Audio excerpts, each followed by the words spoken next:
మాట్లాడే అర్హత పవన్ కళ్యాణ్కి లేదు. నిజంగా ఆయనకు లేదు. ప్రొఫెసర్ నాగేశ్వరరావు గారు ఆయన ఒక ప్రొఫెసర్ చదువుకొని వచ్చిన ఆయన ఒక పొలిటికల్ అనలిస్ట్, ఒక ఎక్స్ ఎమ్మెల్సీ. ఆయన గురించి మాట్లాడడం ఆయన గోటికి కూడా ఈయన సరిపోదు. పవన్ కళ్యాణ్ ఈయన ఒక ప్యాకెట్ స్టార్ అంటే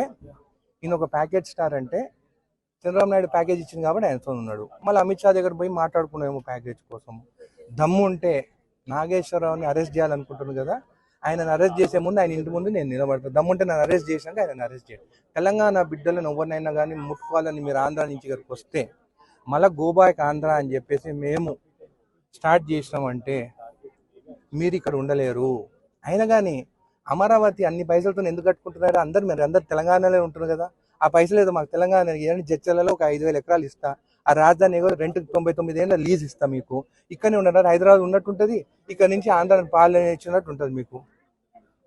అంది కాబట్టి ఇష్టం వచ్చినట్టు మాట్లాడితే మాత్రం ఊరుకునేదే లేదు మా తెలంగాణ వాళ్ళ పైన. మళ్ళీ రేపు నాకు డౌట్ కూడా వస్తుంది, రేపు వైఎస్ జగన్ ఏమైనా ఎక్కువ ప్యాకేజ్ ఇస్తే జగన్తో ఉంటాడేమో అని కూడా నాకు డౌట్ ఉంది. మాట్లాడే అర్హత పవన్ కళ్యాణ్కి లేదు.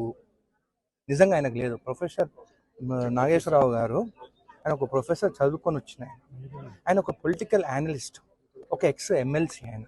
ఆయన గురించి మాట్లాడడం ఆయన గోటికి కూడా ఈయన సరిపోదు. పవన్ కళ్యాణ్ ఈయన ఒక ప్యాకెట్ స్టార్ అంటే చంద్రబాబు నాయుడు ప్యాకేజ్ ఇచ్చింది కాబట్టి ఆయనతో ఉన్నాడు. మళ్ళీ అమిత్ షా దగ్గర పోయి మాట్లాడుకున్నామేమో ప్యాకేజ్ కోసం. దమ్ము ఉంటే నాగేశ్వరరావుని అరెస్ట్ చేయాలనుకుంటున్నాను కదా, ఆయనను అరెస్ట్ చేసే ముందు ఆయన ఇంటి ముందు నేను నిలబడతాను. దమ్ముంటే నన్ను అరెస్ట్ చేశాక ఆయన అరెస్ట్ చేయాలి. తెలంగాణ బిడ్డలను ఎవరినైనా కానీ ముట్టుకోవాలని మీరు ఆంధ్ర నుంచి ఇక్కడికి వస్తే మళ్ళీ గోబాయ్కి ఆంధ్ర అని చెప్పేసి మేము స్టార్ట్ చేసినామంటే మీరు ఇక్కడ ఉండలేరు. అయినా కానీ అమరావతి అన్ని పైసలతో ఎందుకు కట్టుకుంటున్నారు?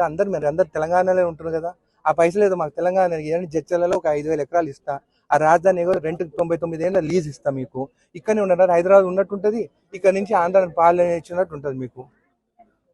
అంది కాబట్టి ఇష్టం వచ్చినట్టు మాట్లాడితే మాత్రం ఊరుకునేదే లేదు మా తెలంగాణ వాళ్ళ పైన. మళ్ళీ రేపు నాకు డౌట్ కూడా వస్తుంది, రేపు వైఎస్ జగన్ ఏమైనా ఎక్కువ ప్యాకేజ్ ఇస్తే జగన్తో ఉంటాడేమో అని కూడా నాకు డౌట్ ఉంది.